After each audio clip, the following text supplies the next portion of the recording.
The secret and lesson behind it, there is a quiet wisdom within you that already knows how to return to wholeness. Yet the real struggle has always been the noise, the restless inner chatter that keeps interrupting what your spirit is trying to say. So pause here for a moment and consider the possibility that this message is not a random piece of content drifting across your screen.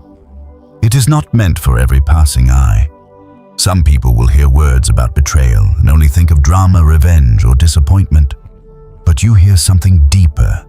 You feel the weight beneath the surface. You sense that betrayal has never been a small event in your life. It has been a pattern, a wound, a mystery, and perhaps even a dark thread that seems to follow you no matter how sincere your heart has been.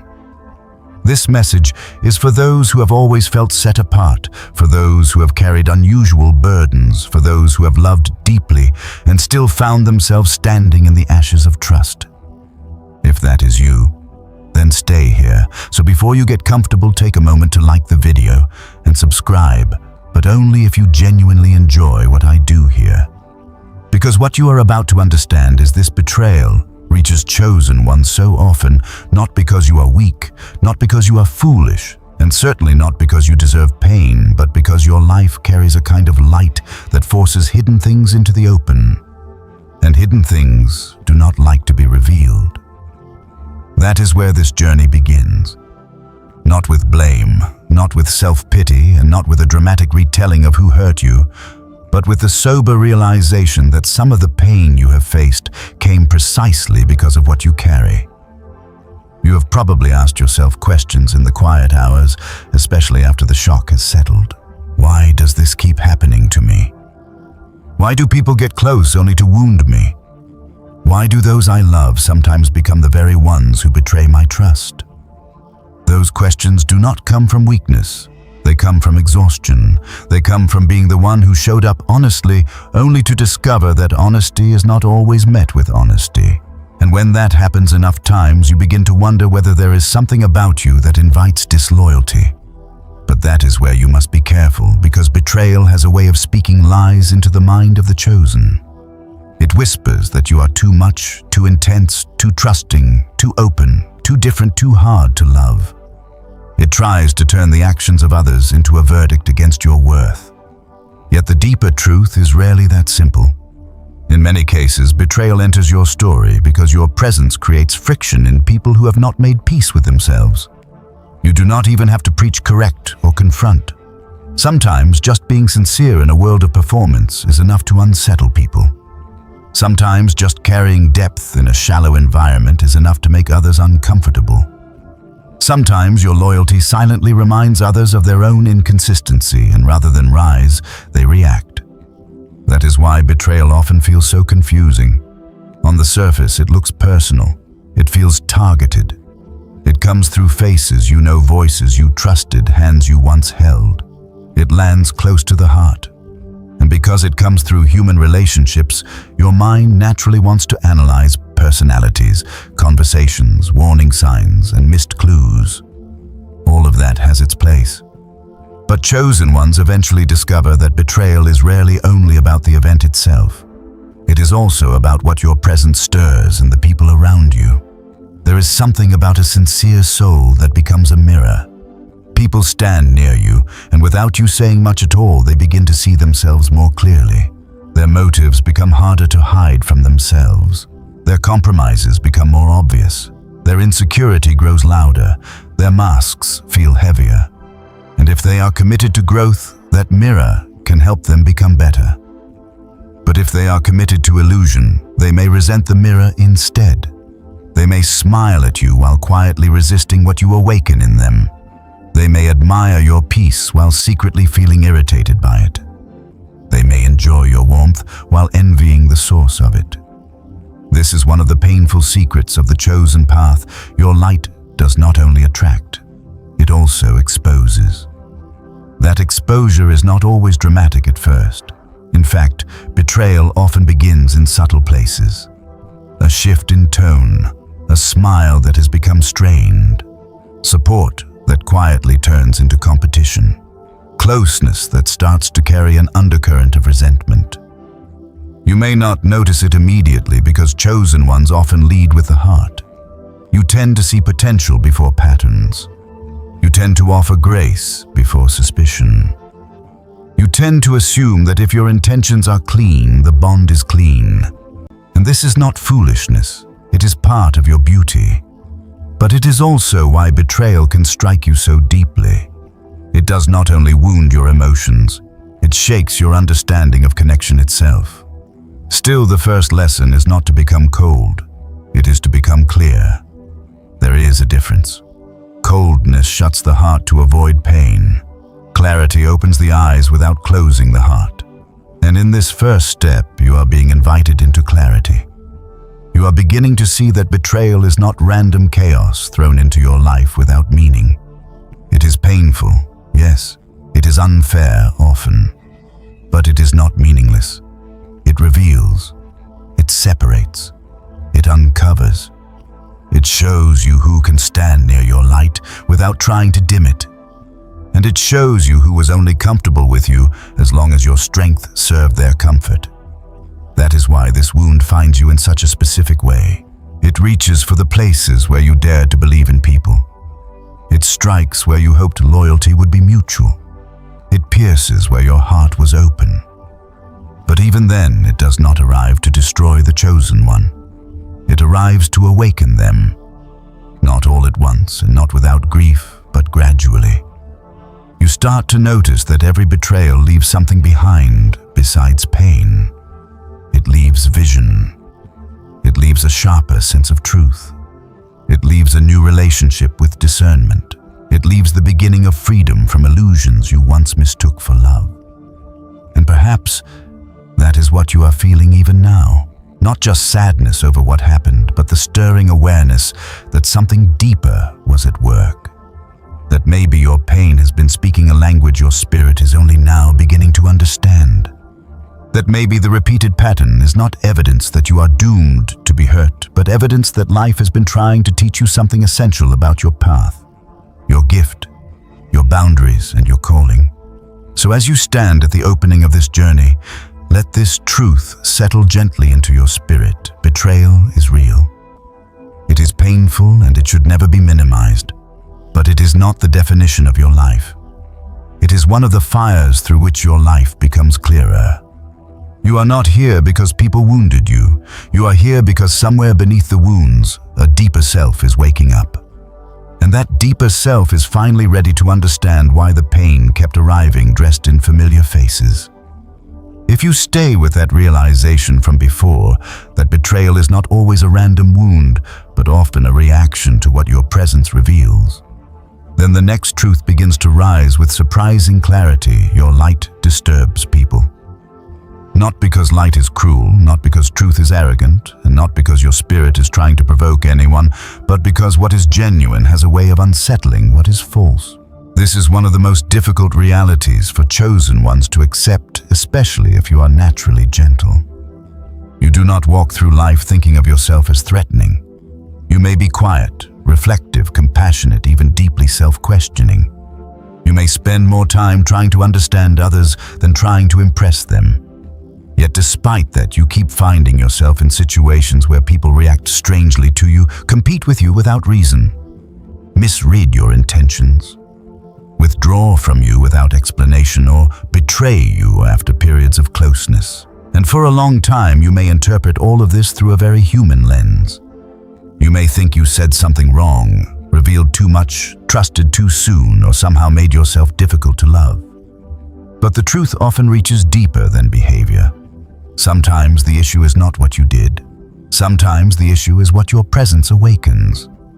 There is a kind of disturbance that light creates simply by existing. When you carry sincerity, people who have built themselves on performance feel exposed. When you carry depth, people who survive on distraction feel restless around you. When you carry peace, people who depend on chaos to avoid themselves may feel irritated without understanding why. And when you carry spiritual sensitivity, people who are committed to denial often feel seen in a way they did not ask for. None of this requires you to speak a single word of correction. The disturbance is not always caused by confrontation. Very often it is caused by contrast. Your way of being becomes an unspoken contrast to the hidden instability in others, and not everyone is prepared to welcome that contrast. This is why chosen ones so often feel misunderstood in ordinary spaces. You may arrive with kindness and leave having stirred envy. You may offer loyalty and receive suspicion. You may try to build peace and somehow become the target of tension. It feels irrational because in a surface sense it is. But beneath the surface, another dynamic is working. People do not always respond to who you are in a conscious, thoughtful way. Often they respond to what they feel in your presence. And if your energy confronts the version of themselves they are trying to protect, their discomfort may turn into projection. Projection is one of the great hidden engines behind betrayal. A person sees your steadiness and feels their own instability. They see your authenticity and feel their own pretenses. They see your inner direction and feel their own confusion. But instead of sitting with that discomfort and allowing it to teach them, they begin to cast their inner tension onto you. Suddenly you are labeled proud when you are simply grounded. You are labeled distant when you are simply discerning.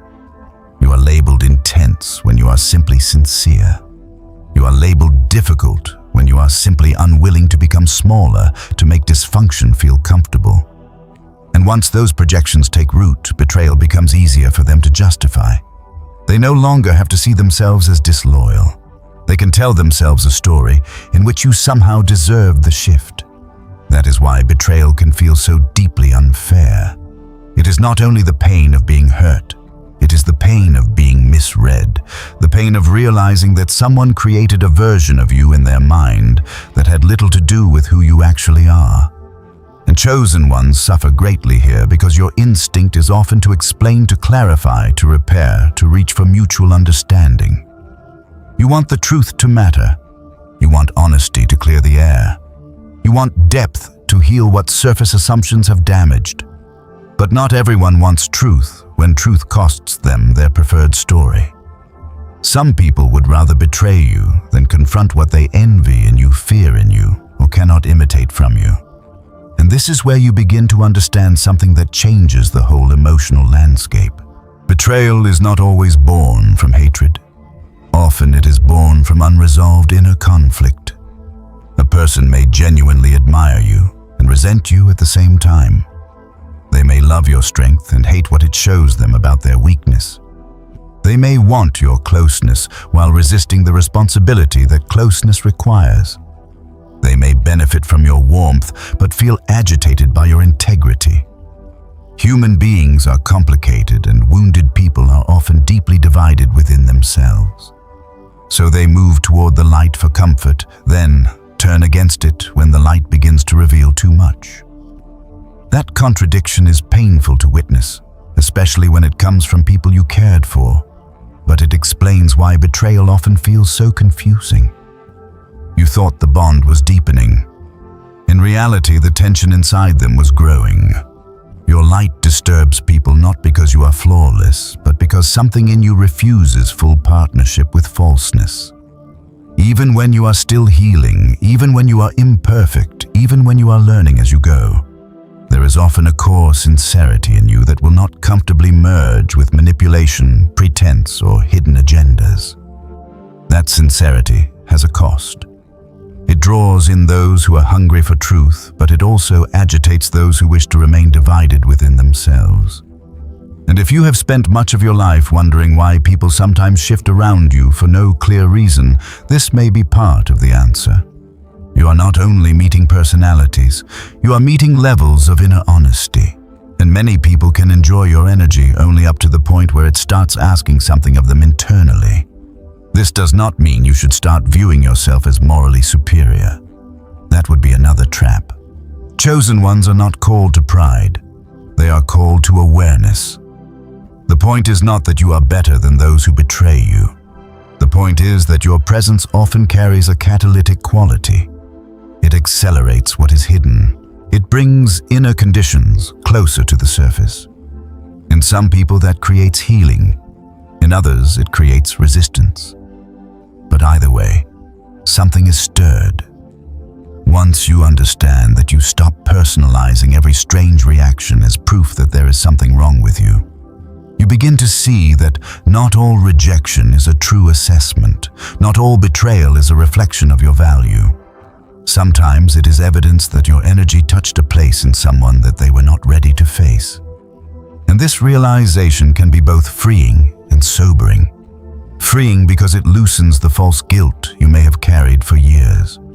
Sobering because it means that your path will require greater discernment than you once imagined. You cannot move through life assuming everyone interprets your heart clearly. You cannot assume that kindness is always received as kindness. You cannot assume that shared time automatically means shared depth. Some people approach the light to be warmed by it. Others approach it to study how to use it. Others come close enough to feel exposed, then retreat by attacking what disturbed them. The same presence can awaken devotion in one soul and defensiveness in another. That is why your life has included so many moments when the atmosphere changed before the evidence appeared. You felt something shift. A certain heaviness entered the room. A strange distance appeared in someone who used to feel close. A subtle edge appeared beneath their words.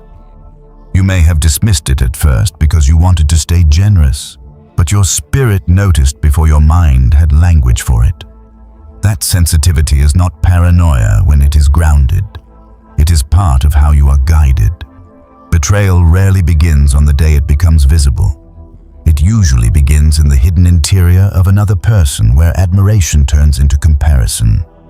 Comparison turns into discomfort, and discomfort, if left unchecked, turns into quiet hostility. By the time the betrayal reaches the surface, it has often been forming for longer than you knew. This is why chosen ones must stop apologizing for the impact of their light. Not in the sense of becoming careless or insensitive, but in the sense of no longer shrinking to avoid disturbing what truth naturally disturbs. You are not called to make deception comfortable. You are not called to dim your sincerity so that others can remain unchallenged. You are not called to abandon your depth so that shallow bonds can survive. The lesson is not to harden yourself. The lesson is to stop misunderstanding the reactions your presence creates. Because once you do, a quiet dignity begins to return. You stop chasing explanations from people committed to misunderstanding you. You stop begging for clarity from those who benefit from confusion. You stop rewriting yourself to fit environments that only welcomed you in smaller forms. And perhaps, most importantly, you stop treating every betrayal as evidence that your heart was wrong to shine. Your light is not the problem. The problem is that light always reveals what darkness hoped would stay hidden. And when people are not ready to be revealed, they often betray the source of their discomfort instead of healing the wound within themselves. So now the path moves forward with greater definition. You begin to understand that betrayal was never only about trust broken on the outside. It was also about hidden reactions stirred on the inside of those who came near you. And that truth, once painful, becomes strangely clarifying. Because if your light can disturb what is false, then the next question becomes even more intimate and even more difficult. Why does betrayal so often come from those who stood closest to you? By the time you begin to understand that your light can disturb what is unresolved in others, another painful pattern becomes impossible to ignore. The deepest betrayals rarely come from strangers.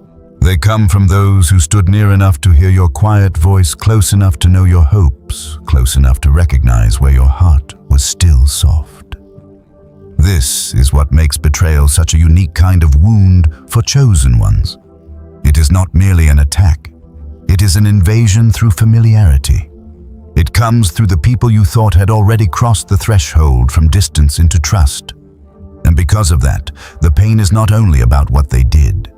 It is about what their closeness once meant to you. A stranger cannot betray you in the same way. A stranger can disappoint you, insult you, reject you, or misunderstand you. But betrayal requires access. It requires some level of entry into your confidence, your vulnerability, your daily world, or your inner landscape. That is why betrayal often feels like being hurt twice at once. First, by the action itself, and second, by the realization that the wound could only have happened because you opened the door. The one who betrays you often succeeds not because they were powerful, but because you gave them proximity. You allowed them into spaces that were meant for love, honesty, and mutual care. And when that access is misused, the injury goes deeper than ordinary conflict ever could. For chosen ones, this creates a terrible inner conflict. On one hand, you know that closeness is necessary for real connection. Life cannot be lived with the heart permanently guarded behind stone walls. Love, friendship, partnership, family, spiritual community, all of it requires some degree of openness. But on the other hand, your experience keeps teaching you that openness can become the very path through which pain enters. So you begin to wrestle with questions that go far beyond any one relationship. How do you stay open without becoming naive? How do you let people in without handing them the map to your most fragile places? How do you remain loving when your life has already taught you that the closest knives cut the deepest? That phrase is hard because it is true. The closest knives do cut the deepest, not simply because those people know more about you, but because the heart naturally lowers its defenses where it feels safe. You do not brace yourself in the same way around someone you believe loves you. You do not scrutinize every word from someone you trust. You do not expect danger from someone who has eaten at your table, sat with your tears, heard your prayers, listened to your dreams, or walked beside you through ordinary days. And that very softness, which is beautiful in its proper place, becomes what makes betrayal so devastating. You are wounded not only in the event, but in the part of yourself that believed closeness meant care. This is why many chosen ones describe betrayal as disorienting long before they describe it as painful. Pain, while difficult, is at least recognizable. But disorientation shakes your sense of reality. You start looking back over conversations, memories, gestures, and moments that once felt sincere, asking yourself when the shift began. You try to locate the exact point where connection turned into calculation, where trust became a tool, where affection started hiding resentment, where shared intimacy became silent observation. And often you cannot find a single clean moment. That is because betrayal is rarely born in one dramatic instant. Most of the time it grows quietly in the shadows of proximity. Proximity creates knowledge, and knowledge can be used in very different ways. In healthy love, the more someone knows you, the more carefully they hold you. Your vulnerabilities become something they protect. Your history becomes something they honor. Your sensitivity becomes something they do not exploit. But when someone is divided within themselves, proximity may tempt them in another direction. The more they know, the more power they feel they possess. The more they see where you are tender, the more options they have if resentment, envy, insecurity, or ambition begins to grow inside them. This is one of the hardest truths to accept. Closeness does not automatically purify character. Sometimes closeness simply gives character the opportunity to reveal itself. That is why chosen ones must stop assuming that access equals alignment. Someone can spend time near you and still not be inwardly aligned with your well-being. Someone can say the right things, mirror your language, admire your strength, and still harbor hidden motives they themselves do not fully understand. Some people come near because they truly care. Some come near because they are drawn to your peace, your energy, your wisdom, your steadiness, or the way others respond to you. They like what being close to you gives them. They like the emotional shelter, the inspiration, the reflected meaning, the sense of being connected to something deeper. But liking what they receive from your presence is not the same as being able to steward your trust. This is why betrayal often emerges after seasons of apparent closeness. The person is near enough to benefit from who you are, but not healed enough to celebrate who you are without comparison. They enjoy your support, but they do not know how to sit peacefully beside your depth. They appreciate your insight, but secretly resent the way you seem to see things they cannot name. They receive your loyalty, but do not possess equal loyalty within themselves. And because they remain inwardly unsettled, the closeness that should have nurtured connection slowly becomes the stage on which their unresolved issues intensify. Instead of being transformed by intimacy, they begin to weaponize it. Sometimes that weaponization is obvious. They reveal confidences, distort your words, manipulate shared history, turn others against you, or strike at moments when they know you are most vulnerable. But sometimes it is far quieter and therefore harder to name. It may appear as strategic withdrawal, selective coldness, subtle undermining passive disloyalty, or small acts of abandonment at crucial moments. Chosen ones often struggle to validate these experiences because they are trained to look for dramatic proof. Yet betrayal does not always scream. Sometimes it leaks. Sometimes it appears in the moment someone fails to protect you when they could have. Sometimes it appears in the way your trust is slowly converted into their advantage. Sometimes it appears in the long silence where loyalty should have spoken. And because you are often slow to condemn, you may give the betrayer too much grace for too long. You tell yourself they are confused, overwhelmed, wounded, stressed, misunderstood, or simply going through something. Sometimes that compassion is appropriate. Chosen ones are not called to harshness, but compassion without clarity becomes dangerous. It can keep you attached to people who are teaching you through their patterns what their words refuse to admit. One of the lessons betrayal forces upon you is this: good intentions do not erase recurring harm. Understanding someone's pain does not require you to keep offering them access to yours. There is also something else happening beneath all of this. Betrayal from close people does not only expose them, it exposes what closeness means to you. It reveals how deeply you long to be known and still safe. It shows how much you crave relationships where you do not have to fragment yourself to remain loved. It brings to the surface the childlike hope inside even mature souls, the hope that if you are genuine enough, loyal enough, loving enough, others will meet you with the same sacredness. When betrayal shatters that hope, you may feel embarrassed by your own openness. You may call yourself foolish for believing, but that is not the right interpretation. Your desire for trustworthy closeness is not weakness. It is human. It is holy even. What betrayal teaches is not that you are wrong to desire that kind of bond. It teaches that not everyone who enters your life is capable of carrying it. This lesson is painful, but it is also refining. It begins to separate sentiment from discernment. It teaches you that emotional intensity is not the same as safety. Shared history is not the same as integrity. Familiarity is not the same as loyalty. Being needed is not the same as being valued. Being included is not the same as being protected. These distinctions change everything. They save you from confusing access with trustworthiness. They prevent you from handing sacred parts of yourself to people who have only proven fascination, not faithfulness. And yet the goal is not to leave this lesson cynical. That would be too easy and too incomplete. Betrayal tempts you toward one of two extremes, either reckless openness or rigid withdrawal. But chosen ones are called into something more difficult and more mature.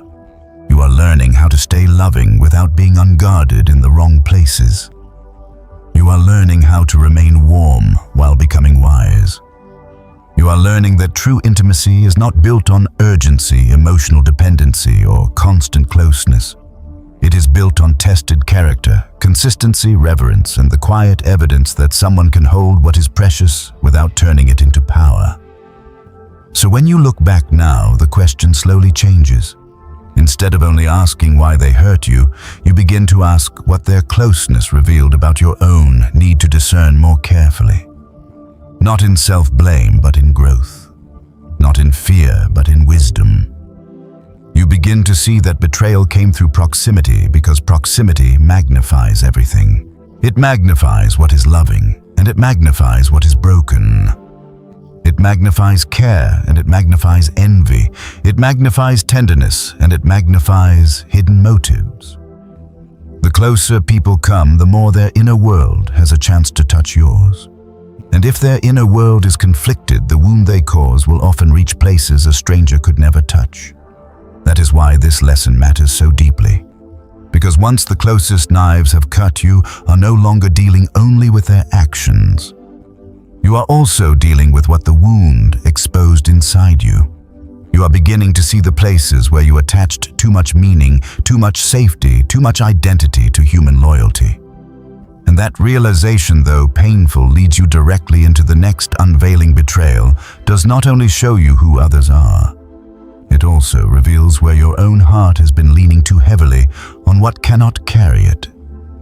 Once the shock of betrayal passes its first violent wave, another layer of truth begins to surface. And this layer is more uncomfortable because it turns your gaze inward. Not inward in the cruel sense, not in self-accusation, not in the old habit of making yourself responsible for other people's lack of integrity, but inward in the honest sense.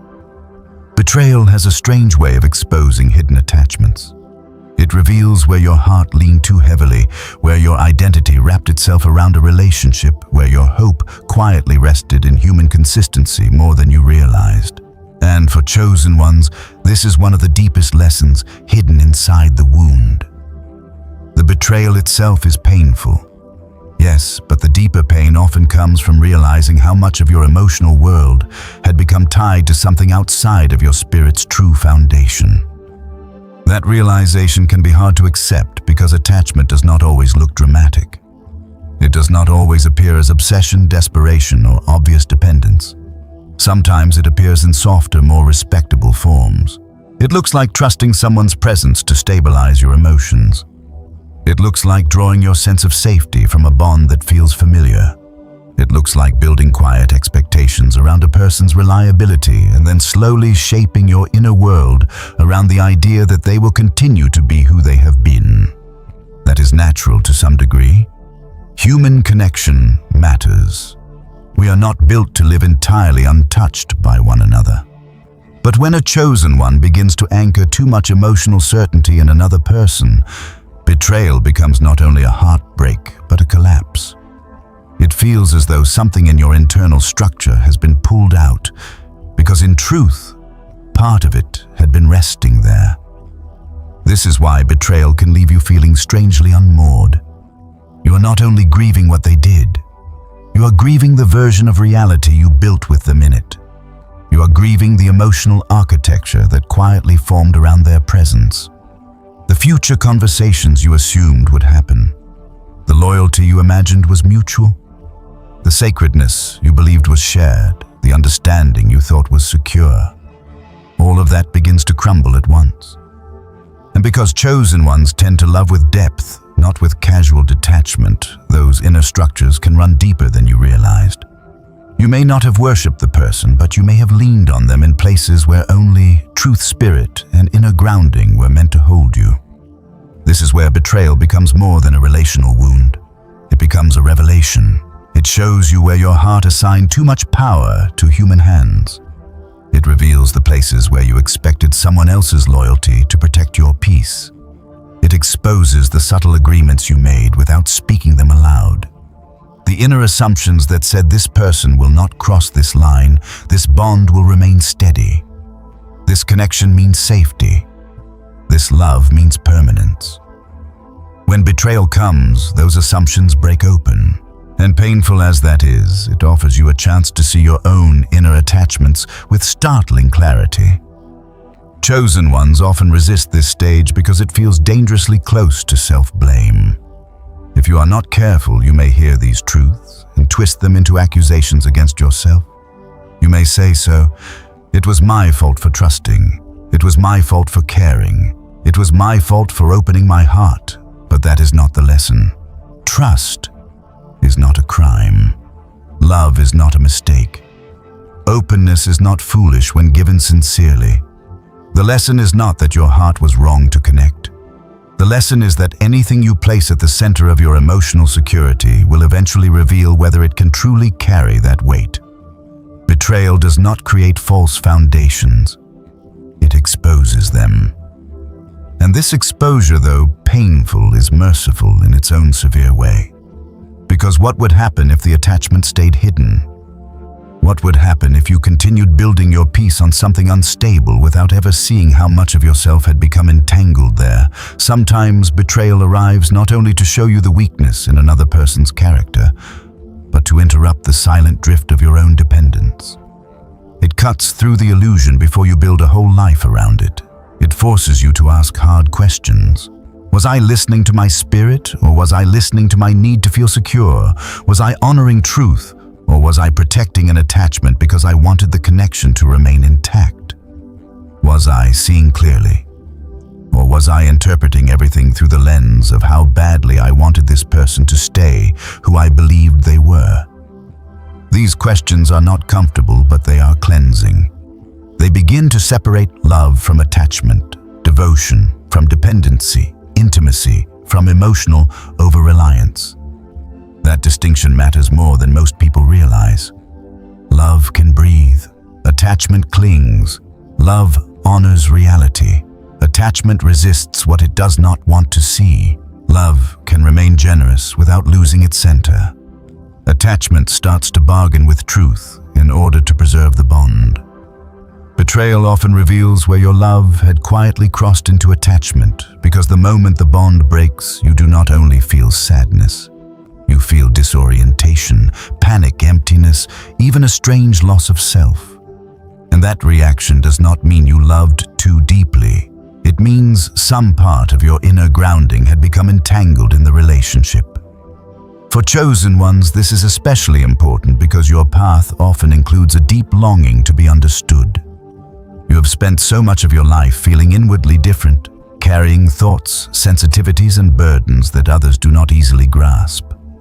So when someone seems to understand you, or at least to come close to understanding you, the bond can feel almost sacred.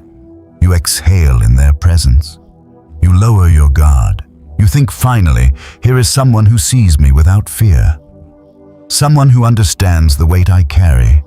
Someone who can meet me in the places where I usually stand alone. And because that longing has been with you for so long, you may begin to build too much around the relationship without realizing it. Not because you are weak, but because a starved part of the heart can attach quickly when it finally feels recognized.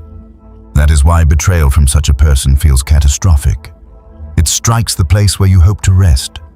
It touches the ache you thought had finally found shelter. It brings back the old fear that perhaps no one can be trusted with the real you.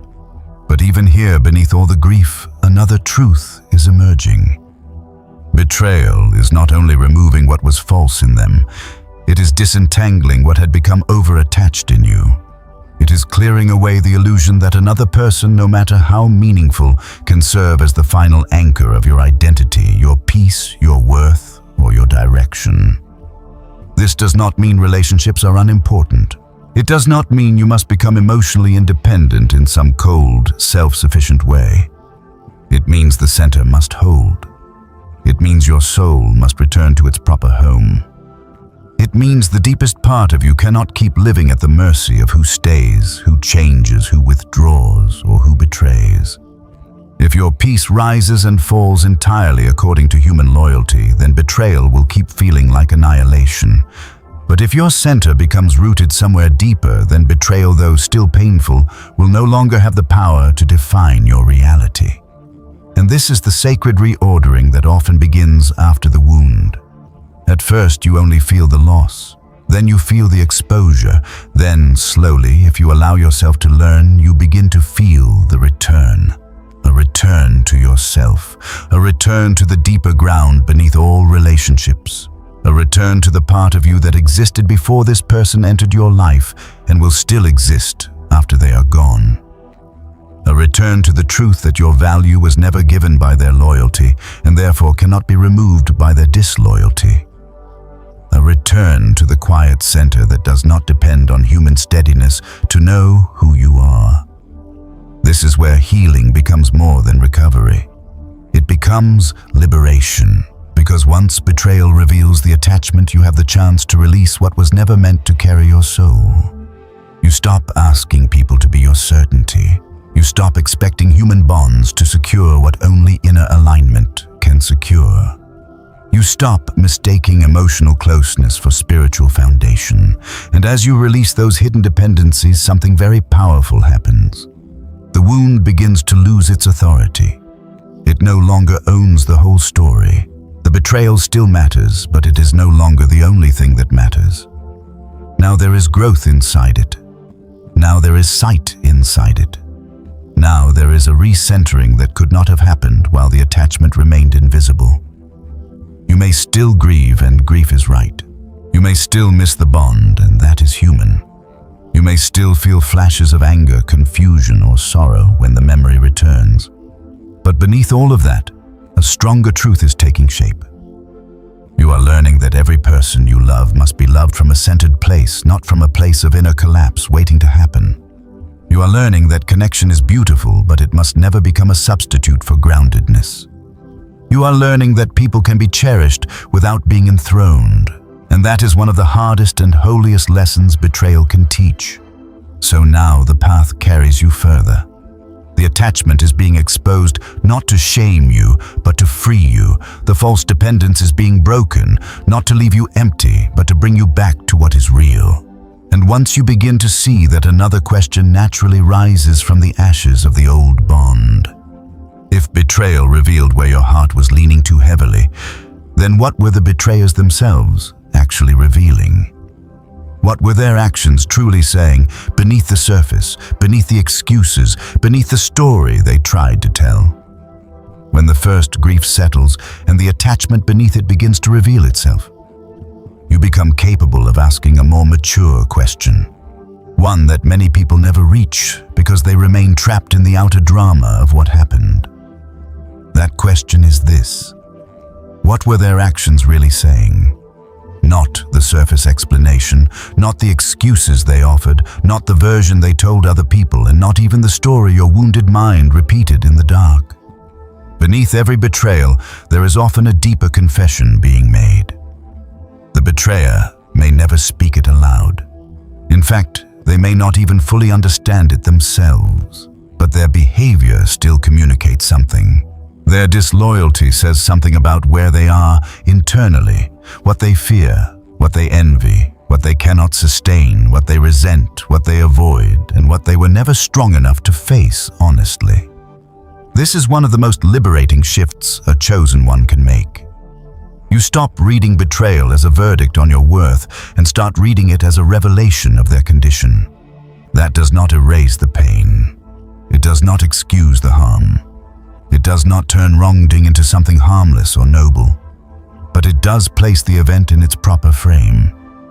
Because for too long, perhaps you interpreted their actions as proof that you were not enough, not lovable enough, not clear enough, not valuable enough, not safe enough to remain loyal to. And betrayal can feel like that. It can feel like a giant arrow pointing straight at your flaws. But in reality, betrayal often says far more about the betrayer's inner fractures than it does about the one who was harmed. Think about what betrayal requires. It requires a split within the person. It requires the ability to stand in one reality outwardly while feeding another reality inwardly.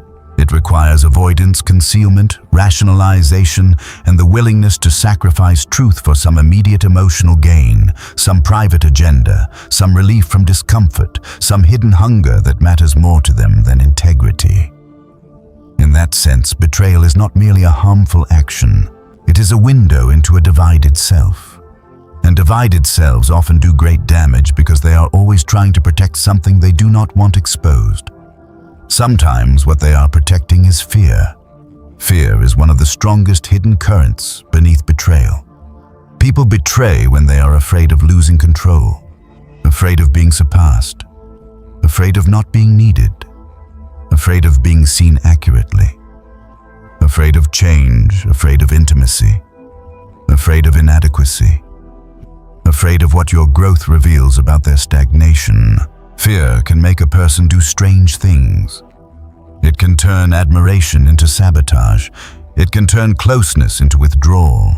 It can turn vulnerability into strategy. It can make someone attack what they secretly believe they cannot become.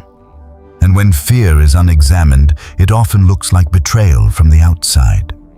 Other times, what their actions are really saying is, envy. Envy is different from admiration.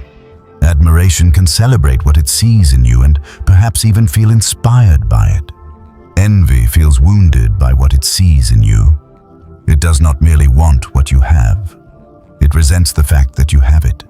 It feels diminished in your presence, not because you are taking anything from them, but because your existence activates their own comparison, their own scarcity, their own hidden belief that another person's light somehow reduces their own. This is why envy often hides behind friendliness for a long time. Envy knows it cannot openly reveal itself without losing access. So it smiles, agrees, supports. Just enough. Stays near studies you, takes in the atmosphere around you, and all the while builds a silent resistance inside. Then one day, when the internal pressure becomes too strong, the mask slips. What looked like loyalty becomes competition. What looked like warmth becomes coldness. What looked like connection becomes betrayal. And when that happens, the action is saying something unmistakable. I could not rejoice in your existence without feeling threatened by it. At other times, betrayal speaks of weakness. Not weakness in the ordinary human sense where everyone has limits and moments of failure, but weakness of character. Weakness of moral structure, weakness in the ability to bear tension without choosing the cheaper path. Some people are loyal only while loyalty costs them nothing. They can stay kind when there is no pressure. Stay honest when there is no temptation. Stay connected when there is no conflict. Stay principled when there is no personal loss attached to principle. But when the moment arrives that asks something more of them, their structure collapses. They reveal that they were never rooted in truth deeply enough to remain steady under strain. This kind of betrayal is especially painful because it often comes from people who seem sincere in easier seasons. Yet their actions are telling you perhaps more clearly than their words ever could. I did not have the inner strength to carry what this bond required. And then there are those betrayals that come from unresolved darkness. This phrase may sound dramatic, but it points to something very simple and very real. Some people are still governed by wounds. They have never faced shame. They have never named bitterness. They have never processed ambitions. They have never purified an identity so fragile that they must constantly manipulate reality to avoid collapse. When such people come close to a chosen one, the relationship often becomes a pressure point. Your honesty irritates their denial. Your depth agitates their shallowness. Your peace unsettles their chaos. Your growth reminds them of what they refuse to pursue. And instead of confronting the darkness within themselves, they project it outward, then act against you in ways that let them briefly feel powerful, justified, or relieved.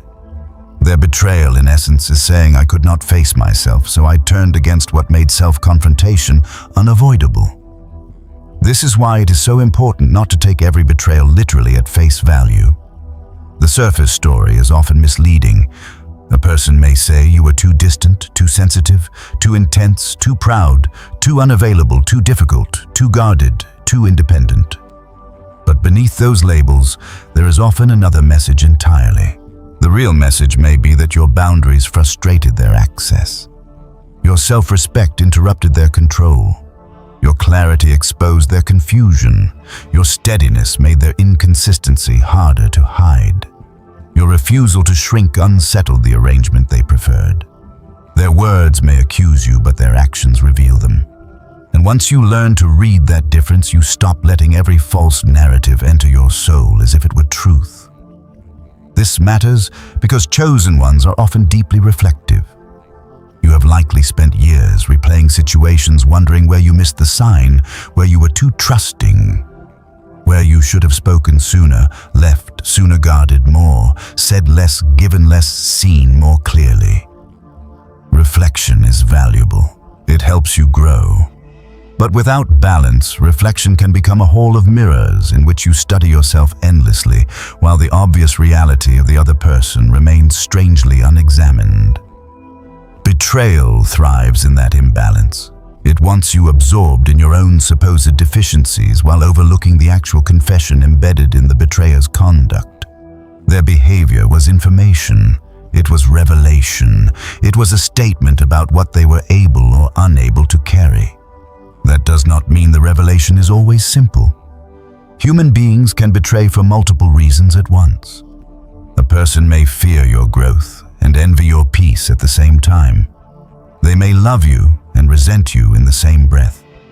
They may genuinely care in some parts of themselves and still act from darker impulses in other parts. This complexity is what makes betrayal so difficult to categorize neatly. But complexity should not become an excuse for confusion.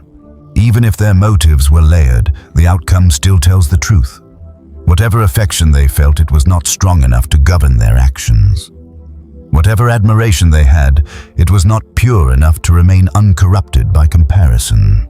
Whatever bond existed, it was not rooted enough in integrity to survive the pressure of their inner conflict. And here a harder wisdom begins to form. Not everyone who feels something real for you is fit to remain close to you. This is difficult to accept because you may sense that some betrayers were not monsters.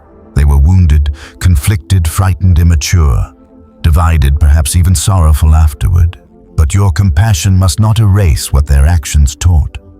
Someone can care about you and still be unsafe. Someone can mean well in some moments and still betray you in decisive ones. Someone can have good in them and still act from the worst in them. Chosen ones often struggle because you can see the humanity in people who hurt you. That perception is a gift. But when misused, it becomes a trap. You start holding on to who they could be while ignoring what they repeatedly showed you they currently are. This is where wisdom becomes stronger than sentiment. Wisdom says, I do not need to hate you to understand what your actions revealed. I do not need to demonize you to stop misreading you. I do not need to deny your wounds to honor the wound you caused. I can see your fear, your envy, your weakness, your unresolved darkness, and still refuse to build my future on the hope that you will become different without doing the work. That kind of clarity is not bitterness. It is maturity. It is the soul learning to read betrayal not as random cruelty, but as revelation through action. And once you understand betrayal this way, another burden begins to loosen from your chest. You stop trying to force your worth through the narrow gate of someone else's capacity. You stop treating their inability to honor you as if it were evidence that you lacked honor. You stop collapsing because someone could not meet you at the level you offered them. Their betrayal may have wounded you, but it did not define you. It defined a limit in them. It exposed a fracture in them. It showed where their character failed to support the relationship they were given. In this way, betrayal becomes a kind of unwanted truth-teller. It announces what hidden politeness concealed. It reveals which souls were drawn to your light, but not able to live honestly near it. It shows who could receive from you without truly reverencing you. And painful as that is, it also creates the possibility of freedom. Because once the hidden meaning of their actions becomes clear, you are no longer tempted to romanticize what has already spoken plainly through behavior. So the path continues. You see now that their actions were saying far more about fear, envy, weakness, and unresolved darkness than about your worth. You understand that betrayal did not arrive merely to wound you, but to reveal what could not sustain the sacredness of closeness. And with that understanding, another structure begins to crack apart. The illusion that you belonged in certain spaces, bonds, and versions of yourself starts to fall away. Because betrayal does not only reveal what others are unable to carry, it often breaks the false belonging that kept you tied to places and people far beneath your real path. Once you begin to understand that betrayal is often a confession of another person's fear, envy, weakness, or unresolved darkness, a new realization starts to emerge from the wreckage, and this one changes the way you interpret the entire experience. Betrayal does not only wound you, it breaks false belonging. It shatters the illusion that you were truly at home in spaces where your spirit was only surviving. It interrupts relationships that may have felt emotionally significant but were never genuinely aligned. It tears through versions of your identity that were built around staying acceptable, staying included, staying understood by people who were only comfortable with smaller versions of you. In that sense, betrayal becomes a brutal kind of separation. It hurts because it removes what you thought was part of your life. But often what it removes was never meant to be the ground beneath your life. This is why so many chosen ones look back on betrayal years later and realize that the pain was real, but so was the release. At the time, all you can feel is the breaking. You feel rejected, displaced, cast out, or abandoned. You feel as though something important has been taken from you. And in one sense, that is true. A bond has broken. A role has ended. A place you once occupied no longer feels the same. A future you quietly imagined is no longer available in the form you expected. But beneath that loss, something else is happening. A false belonging is being exposed. Life is showing you that what felt like home may only have been familiarity. What felt like destiny may only have been attachment. What felt like mutuality may only have been temporary compatibility built on conditions you were always going to outgrow. That is one of the hardest lessons for the chosen path. Not everything you love is meant to contain your future. Not everyone who feels close is meant to walk with you for the distance your spirit is actually called to travel. Not every room that welcomed you was built to honor what you would become. And because you are human, because you crave connection, because your heart is capable of deep loyalty, you may stay too long in places where the fit has already begun to break. You keep trying to preserve something because it once felt meaningful. You keep offering understanding because you do not want to believe the space has become misaligned. You keep adjusting yourself because some part of you still hopes the bond can be saved. And then betrayal comes like a hard hand through glass, not only injuring you but ending the illusion that the glass was ever safe to lean against. This is why betrayal can feel strangely like exile. You may feel pushed out of a relationship, a friendship, a family role, a community, a partnership, a dream, or even a whole former version of yourself. You may feel as though the ground gave way underneath you without warning.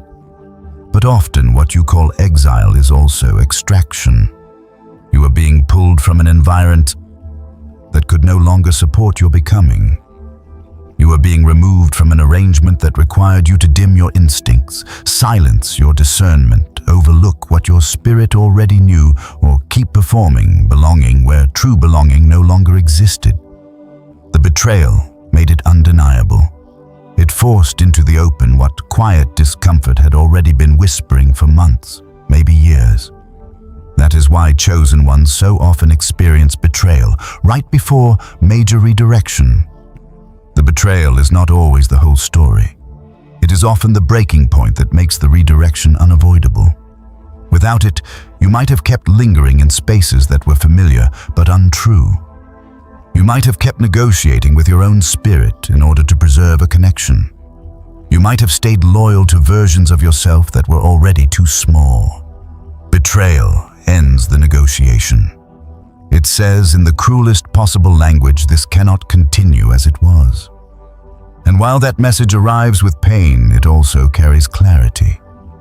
Suddenly, the half-truths collapse. Suddenly, the emotional fog begins to thin. Suddenly, you can no longer pretend that a place is safe, aligned, or sacred simply because you invested your heart there. This breaking of false belonging is especially painful because chosen ones often carry a deep longing to find where they truly fit. You have likely spent much of your life feeling inwardly different, as if your pace, depth perception, or sensitivity did not easily match the world around you. So when you find a person, group, or space that feels like shelter, you naturally want to believe it is finally the place where you can rest. You want to believe you have found your people, your home, your circle, your sacred alignment. And maybe for a season it does offer something real. Not all false belonging is fake from the start. Sometimes it serves a purpose for a time. Sometimes it teaches, nourishes, mirrors, or carries you through a particular chapter. But when the season ends, what once sheltered you may begin to confine you. And if you do not leave willingly, betrayal may become the force that tears the old structure open. There is grief in realizing this. Deep grief. Because you do not only mourn the people or places themselves, you mourn what they represented. You mourn the version of life in which that belonging was true. You mourn the innocence with which you once entered. You mourn the dreams that formed there. You mourn the emotional identity you wore there. And in the beginning, it may feel easier to focus only on the betrayal than on the larger truth it uncovered. But slowly, as the soul regains its breath, you begin to see that betrayal did not only remove something from your life. It exposed that you were standing in the wrong place, or at least in a place that had become wrong for who you were becoming. This is where many chosen ones undergo a profound inner crisis. If the old belonging was false, then who are you without it? If the role you played there is gone, what remains? If the people who reflected an identity back to you are no longer there, what parts of you were real and what parts were adaptation? These questions are not signs that you are lost. They are signs that your identity is being purified. Betrayal often destroys borrowed identities, roles you unconsciously built around being needed, accepted, admired, useful, understood, or emotionally central to others. When those roles collapse, it can feel like death, but it is often a stripping away of what was never your deepest self. Perhaps you were the peacemaker in a space that fed on tension. Perhaps you were the strong one in relationships that leaned on you more than they loved you. Perhaps you were the healer in bonds where people wanted your medicine, but not your truth. Perhaps you were the quiet light in rooms that liked your glow, but resisted your growth. In each case, the belonging may have felt meaningful, yet it was tied to a role that could not evolve without threatening the structure itself. The moment you began to shift, the moment you became clearer, stronger, more boundaried, more inwardly aligned, the arrangement began to strain. Betrayal often arrives at exactly that point. It is the system rejecting what it can no longer contain. Seen this way, betrayal becomes a revealer of thresholds. It shows you where you have outgrown environments that only knew how to relate to your earlier self. It shows you where certain people loved your availability more than your essence. It shows you where acceptance was conditional on your smallness, your silence, your usefulness, or your willingness to absorb what others refuse to face in themselves. Once that truth breaks open, you can no longer return innocently. Even if you tried something and you would know, the atmosphere would feel different, the role would feel heavier, the smiles would feel thinner. Your spirit would remember what the betrayal made plain. This is why some endings cannot be reversed, not because forgiveness is impossible, but because revelation changes the soul's relationship to what it once called home. And yet this is not meant to leave you homeless in spirit. It is meant to lead you toward a truer belonging. But first, the false one must crack. First, the spaces that shaped you but cannot carry your future must fall away. First, the identities built around adaptation must loosen. First, the bonds that confused familiarity with alignment must be seen clearly. This stage is lonely for many chosen ones because it creates an in-between life. You are no longer who you were in the old space, but you are not yet fully established in the new. The betrayal has closed one world, but the next world is still forming. This liminal season can feel empty, but it is not empty at all. It is sacred clearing. It is the soul being untangled from what it outgrew. During this period, you may be tempted to run back toward the old belonging simply because pain makes familiarity seem safe. You may want reconciliation at any cost, not because truth has been restored, but because the emptiness of transition is hard to bear. This is where discernment matters deeply. Do not confuse the ache for home with the call to return. Sometimes the ache is simply grief moving through you. Sometimes it is the nervous system mourning what is familiar even when what is familiar was not good for you. Sometimes it is the last thread of attachment trying to pull you back into a structure your spirit has already been released from. Chosen ones must learn to sit in that ache without mistaking it for guidance. Because once you do, another kind of belonging begins to emerge quieter and truer. It is not built on performance. It is not built on being tolerated as long as you remain useful. It is not built on shrinking yourself to preserve harmony. It is not built on hiding your discernment to keep the peace. It is built on resonance, truth, reverence, and the freedom to remain whole. Betrayal often prepares you for this kind of belonging by ruining your appetite for the counterfeit. After enough wounds, you stop being impressed by access without honor, closeness without loyalty, warmth without truth, community without integrity. Your standards become less performative and more spiritual. You begin to ask not who wants me, but who can truly hold what I carry without needing me to become less. This is the breaking of false belonging, and as painful as it is also one of the greatest mercies hidden inside betrayal. It does not only remove people, it removes illusions. It dismantles identities built in the wrong rooms. It cuts ties with spaces that could never bless your next becoming. It teaches you that inclusion is not the same as alignment, and that comfort is not the same as calling. What breaks your heart may also be breaking your cage. So now you stand in a different relationship to loss. You see that betrayal did not only say something about them, it also ended your ability to keep belonging falsely. It forced you out of spaces and selves that were no longer true. And once that false belonging breaks, you are ready for a more mature gift, one without which the same patterns would simply repeat in different faces: discernment. Because after betrayal exposes disturbance, proximity, attachment, confession, and false belonging.